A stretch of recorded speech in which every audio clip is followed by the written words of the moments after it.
What's up everybody, Dan here with Dan and Sarah Makers, and today I'm coming at you with a quick tool review, not a full-blown one, but just kind of a handy tool that a lot of people might not know about. I've got a small project with some Unistrut or C-channel, which is this stuff here. You may or may not be familiar with it. Basically it's a fairly heavy gauge. I think they're like 14 gauge metal track. They usually come in 10-foot lengths, but you can get them in shorter lengths or longer lengths. And it is an all-around mounting system. You can build temporary racks or permanent racks for conduit, piping, ductwork, things like that. It's also very handy to mount those things to walls. You can secure this to the wall itself, and then there are clips that hold various different fixtures to it.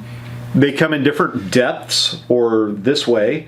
Some are pre-punched with holes, some are solid, and then they also have it where it's back to back, so it has this channel, C channel facing back to back. It's basically an erector set on steroids. There are all kinds of couplings, connectors, hinges, all sorts of different fasteners that connect different pieces together. But what my video today is about is that there are different types of bolt sizes that you'll use to connect these tracks together. If you're using a smaller bolt, in this case this is a 9/16 inch socket, you can actually get that socket in between the C-channel rail and use either a socket wrench or an impact driver or something to secure the bolt. Once you get up past 9/16, say a 3/4 inch socket, it doesn't work.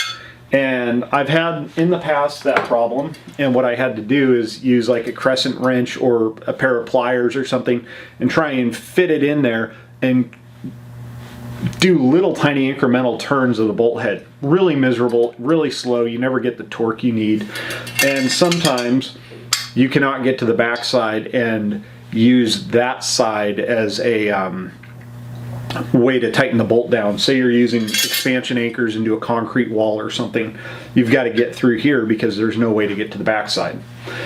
There is a company, I've got my little cheat sheet here.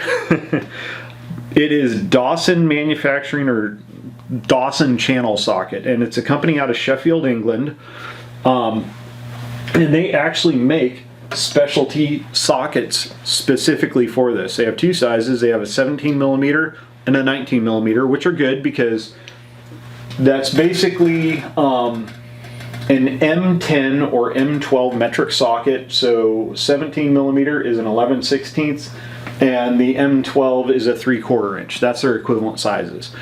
Beyond that, smaller, you don't need it. As I said, this 9/16 socket will fit in there.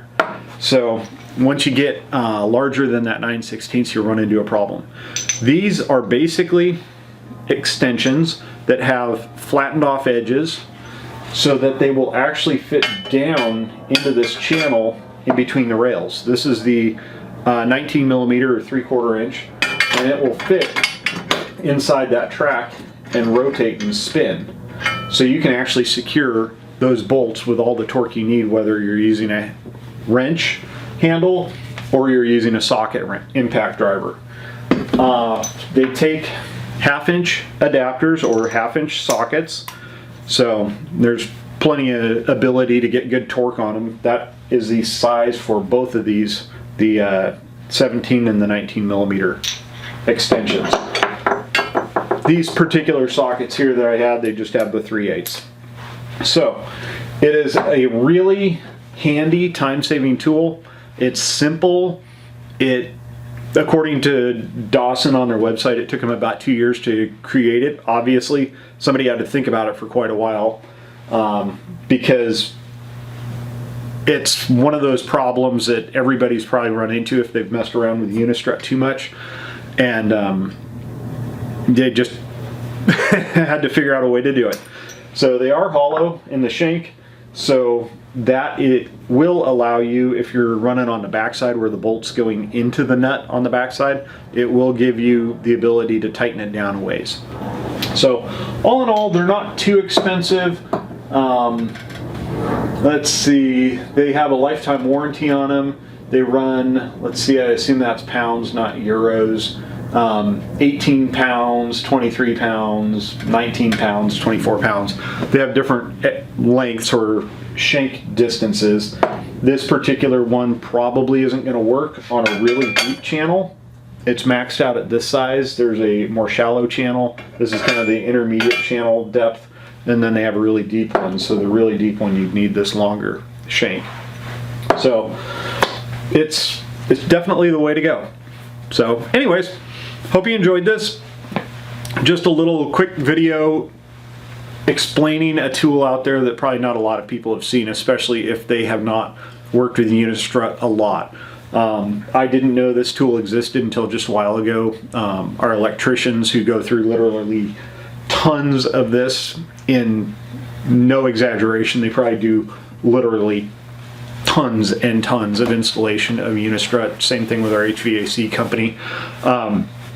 They were the first ones that I've ever seen using them. So I snagged one, looked at what the brand was, and then got some of my own. So anyways, until next time, this is Dan with Dan and Sarah Makers. Remember to like, subscribe, share, comment. We love your comments. If you've got a different way of doing this, let us know. So until next time, have a good one. Bye.